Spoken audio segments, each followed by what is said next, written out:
ಸ್ನೇಹಿತರೆ, ಇವತ್ತು ಮನೆಯಲ್ಲಿ ಬೆಳಗ್ಗೆನೆ ನುಗ್ಗೆ ಸೊಪ್ಪಿನ ಪಲ್ಯ ತುಂಬ ಆರೋಗ್ಯಕ್ಕೆ ಬಹಳ ಉತ್ತಮವಾದದ್ದು. ಮತ್ತು ನೋಡಿ ಹೆಂಚು ಕಾಯ್ತಾ ಇದೆ, ಅಂದರೆ ರಾಗಿ ರೊಟ್ಟಿ.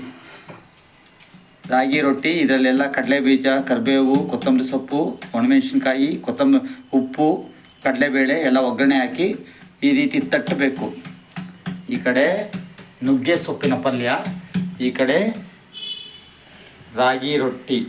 ಅದ್ಭುತವಾದ ಕಾಂಬಿನೇಷನ್ ನೋಡಿ. ಈಗ ಹೆಂಚು ಮೇಲೆ ಹಾಕ್ತಾ ಇದ್ದೀರ ಅದನ್ನು. ನೀವು ಕೂಡ ಇದನ್ನು ಮನೇಲಿ ಟ್ರೈ ಮಾಡಿರ್ತೀರ. ಇಂತಹ ಬ್ರೇಕ್ಫಾಸ್ಟ್ ಮಾಡಿದ್ರೆ ಆರೋಗ್ಯ ತುಂಬ ಚೆನ್ನಾಗಿರುತ್ತೆ ನೋಡಿ. ಒಂದು ರಾಗಿ ರೊಟ್ಟಿ ಬೇಯ್ತಾ ಇದೆ ಹೆಂಚು ಮೇಲೆ, ಇನ್ನೊಂದು ರಾಗಿ ರೊಟ್ಟಿ ತಟ್ತಾ ಇದ್ದೀನಿ ನೋಡಿ. ರಾಗಿ ರೊಟ್ಟಿ ಈ ಪಿಜ್ಜಾ ಬರ್ಗರ್ ಮುಂದೆ ರಾಜನಾಗಿ ಮೆರೆಯುತ್ತೆ.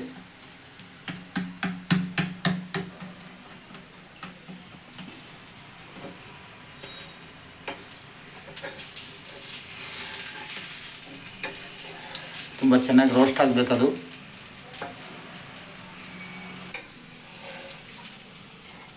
ಇದರಲ್ಲಿ ಈರುಳ್ಳಿ, ಕೊತ್ತಂಬರಿ ಸೊಪ್ಪು, ಒಣಮೆಣಸಿನ್ಕಾಯಿ, ಕಡಲೆಬೇಳೆ, ಕರಿಬೇವು ಇದೆಲ್ಲ ಹಾಕಿ ಈ ರೀತಿ ಅದನ್ನು ಚೆನ್ನಾಗಿ ಹದ ಮಾಡಿ, ಆ ನಂತರ ಅದನ್ನು ಈ ರೀತಿ ನೋಡ್ಬೋದು ನೀವು ರೋಸ್ಟ್ ಮಾಡಬೇಕು ಚೆನ್ನಾಗಿ.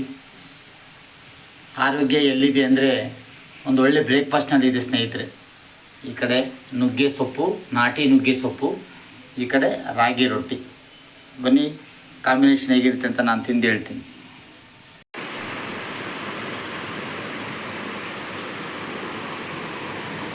ಸ್ನೇಹಿತರೆ, ಬೆಳಗ್ಗೆ ಬ್ರೇಕ್ಫಾಸ್ಟ್ ನಾನು ಹೇಳಿದ್ನಲ್ವ, ಬಿಸಿ ಬಿಸಿ ರಾಗಿ ರೊಟ್ಟಿ, ಅದಕ್ಕೆ ನಾಟಿ ನುಗ್ಗೆಕಾಯಿ ಸೊಪ್ಪು, ಸೈಡ್ಗೆ ಒಂದಷ್ಟು ಸೌತೆಕಾಯಿ ಮತ್ತು ಆನಿಯನ್, ಈರುಳ್ಳಿ.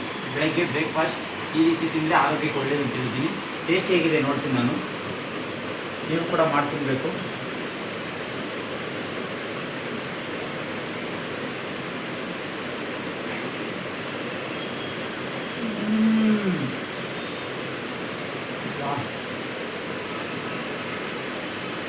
ನುಗ್ಗೆ ಸೊಪ್ಪಿನ ಪವರು, ರಕ್ತ ಪರಿಚಲನೆ ಚೆನ್ನಾಗಿರುತ್ತೆ, ರಕ್ತ ಶುದ್ಧಿ ಆಗುತ್ತೆ.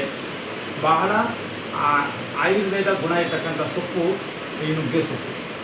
ಅದಕ್ಕೆ ರಾಗಿ ರೊಟ್ಟಿ ಕಾಂಬಿನೇಷನ್ ಅದ್ಭುತವಾಗಿದೆ ಫ್ರೆಂಡ್ಸ್. ನೀವು ಕೂಡ ಟ್ರೈ ಮಾಡಿ, ಆರೋಗ್ಯವನ್ನು ಕಾಪಾಡಿಕೊಳ್ಳಿ.